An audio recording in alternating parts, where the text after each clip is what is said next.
حدیث مبارک کې راځي یو صحابي راغی د نبی کریم صلی الله علیه وسلم نه تپوس کوي د مور او پلار صح اوسم خلک تپوس کی کنه د مور او پلار صح حق دی ځوان داس تپوس صحابه کرامو د نبی له سلام نه کړو چې هغه کوم جواب ورکړو زما حق جواب صحابي راغی نبی کریم صلی الله علیه وسلم ته وی د مور او پلار حق سره د دین اندازه واره نبی علیہ السلام ورته دانه وی چې داو چاپی ولا کوا پیسې په لګوا نه دا ډېری معمولی خبرې دي وی د مور او پلار حق دادی چې دا دواړه ستاده پاره یا جنت ته یا دوزخ یا بد دې دواړو په وجه جهنم تزي یا بد دې دواړو په وجه جهنم جنت ستا خو خدا مطلب دا دی که خدمت دی ورله وکړو خبره دی ورله ومنله نو جنت او که خپه دې کړل نو دوزخ دینه بل غټ حق شته یا به په جنت ترسي یا به په جهنم ترسي بس پلندو یا به په جنت ترسي یا به په جهنم ترسي نبی کریم صلی الله علیه وسلم فرمائی چې وی مور او پلار چې دی کنا دا دواړه چې دی دا دو دروازې د جنت دو دروازې او یا دا دواړه د جهنم دو دروازې بس چې کم سړی نه مور او پلار دواړه خوشاله دو دروازې ورته د جنت کو چې دواړه ته خپي دو دروازې د جهنم ورته دو دروازې د جنت چې نبی علیہ السلام دا ویلو صحابي را و ان سلام اگر کدا مور خپل ظلم کوي اوم بچی ته د جهنم دروازې کولاوي چې خپي وی و ان سلام اگر کو ظلم کوي نبی علیہ السلام ورته او اور ته بیا وی و ان سلام اگر کو ظلم کوي نبی علیہ السلام ورته او بیا وبندا بچي جهنم تزي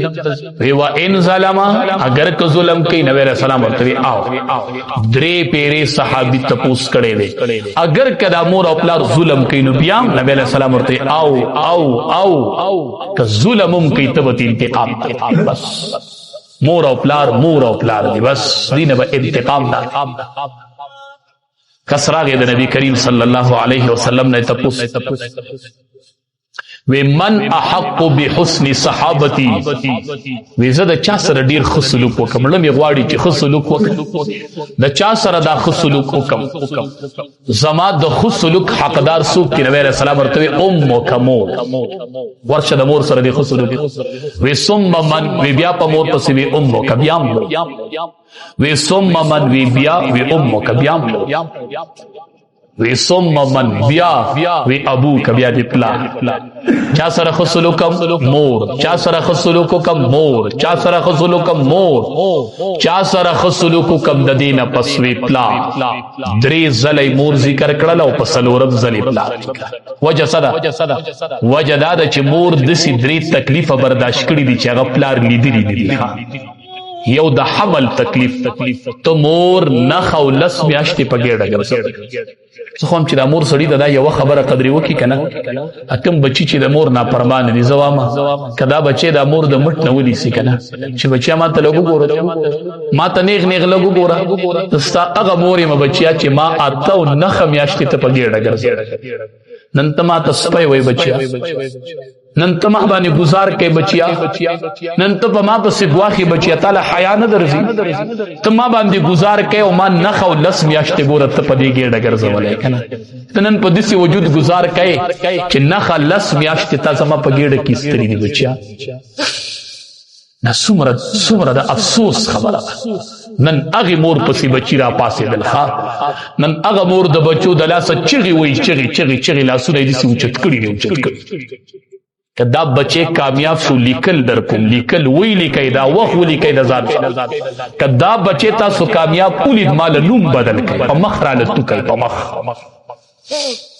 نه میاشتې او لس میاشتې مور په ګېډه ګرځول نن مور ته وایي سپی په مور پسې راوګرځي او ته په مور پسې ګواخې بې غیرته ته په مور پسې ګواخې ته لږ سوچ وکړه که نه دا ته چاته لګیایي مور ته به نرېږه ښه دې مور ته نښه میاشتې په ګېډه ګرځولی ښه بچیا دا د غیرت ځای نه دی ستا یو د حمل تکلیف بل د ولادت تکلیف چې د بچی په پیدایش کې د مور ته کم تکلیف ملي خبر دی یو کس خپل مور په اوږه باندې اغستې وه طواف یې پې کو د بیت الله چې طواف یې پې وکړو که نه نو د صحابي نه یې تپوس وکړو وی ما به د مور حق ادا کړی ما پې په اوږو طواف وکړو حق به مې ول ادا کړی نن به ول 100 روپو کیلې راوړي نو ما د مور حق ادا کړ شپې به ورله کښېني چېرته 15 منټه چاپي به ول وکړي نو ما د مور حق ادا کړ په دې د مور حق ادا کړي په اوږه باندې اغستې وه او د بیت الله طواف یې په مور وکړ دا خو لا تا په مور طواف نه دی کړی د بیت الله دا خو لا د پلار بول و براز تا په ذمه لګېدلي نه دي لا دا خو به داسې وخت راشي چې د پلار بول و براز به ته صفا کوي واړه بول لوی بولو خدمت به یې ته کوي نو په اوږه مور وګرځولوي ما به د مور حق ادا کړی صحابي ورته وایي او ستا دې مور چې ستا په پیدایش کې کم تکلیف برداشت کړی دی او په هغې کې به دې د یو ساعت حق ادا کړی د یو ساعت د یو منټ د 2 حق به دې ادا کړي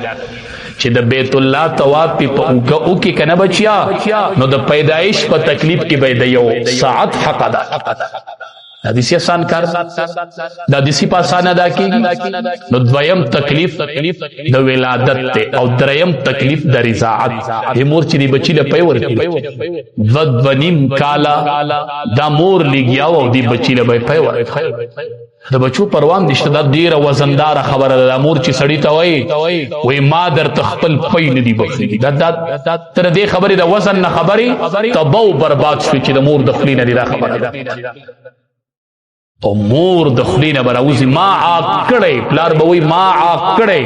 تندر د باندې ررتو شو تندر چې مور د عاق لفظ د خولې نه د خبرې د دواړو جهانو سردار فرمایي چې د چا پلار را روان راښکاره شو چا د ده نه تپوس وکړه چې دا څوک دی ده ته ځان په پلار بد ښکاري نو دی ورته وایي دا زموږ رشته دار نبی علیه السلام فرمایي دا بچی عاق شو عاق په دې خبره دی عاق شوی تاسو چې وایي حق کړی مې دی عاق کړی مې وی دی عاق شو دی عاق شو نبی علیہ السلام فرمائے تیرے مور او پلار نه نافرمان اولیکل او نن بچے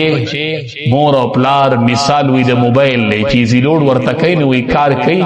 او چیزی لوډ ورته نه کوي کار الله اکبر ته د پلار باره کې د موبایل لفظ استعمالوي چې د مثال د موبایل ته خبرې بچیا ته پوخا عاق شوی چرته ماښام ماسخوتن کې پلار له ورځه پلاره له خو به دې لوخړه نه کړي مورې نه خو به دې ما ته سویلې نه ختلې مورې که ختلې ماما زه به تبه و برباد شم مورې که ته دا پاره خو دغه یوه اسره ده ورځه مور او پلار له بار پلاره ما ته خو به دې خیري دي پلار بچي ته خیري نه کوي خو بیا هم که وایي پلاره دړه نه دي چرته سویلې ختلې پلاره ما معاف مور او پلار د پیسو خلق نه دی مور او پلار په بې عزتۍ خبرې بچو نه پیسې نه غواړي کم پلار د بچي نه پیسې غوښتلي کمې چې پلار بوډا شي په پیسو څه کوي دا مور چې بوډۍ شي دا په پیسو څه کوي دا پلار په پیسو بیا څه کوي او پیسې خو معمولی خبره ده ستا د پلار به په پیسو کار کېږي وایي پلاره سر مې د نه قربان پیسې خو وړه خبره یو مولي صاحب تقریر کو وی یوه ښځه وه جړلې مونږ ته راغله وی سبې جړل ما چې ولې وی چې د بچي نه مې ډېره خفه شوه بس دا میندې چې خفه شي نو زه پلانکي مولي صاحب ته به فریاد وکړي هي ذهن دی چې دا علما د میندو تابعدار دي زما بچي ته به خو نه وي ما ورته چې ولې خفه شولې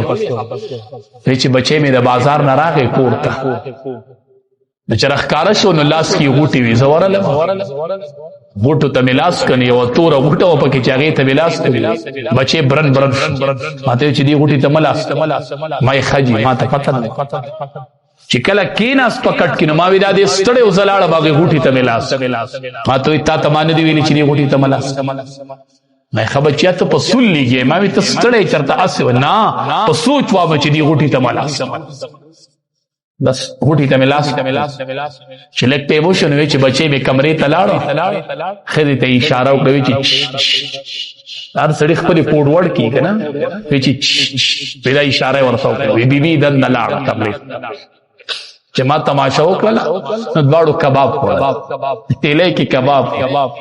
هغه مولوي سي وی ما هغه مور ته وی چې ته په کباب بس جاړې زه بدله کباب راوړم هغه مور یو خبره وکړه وی زما د سترګو نه وښ کې روان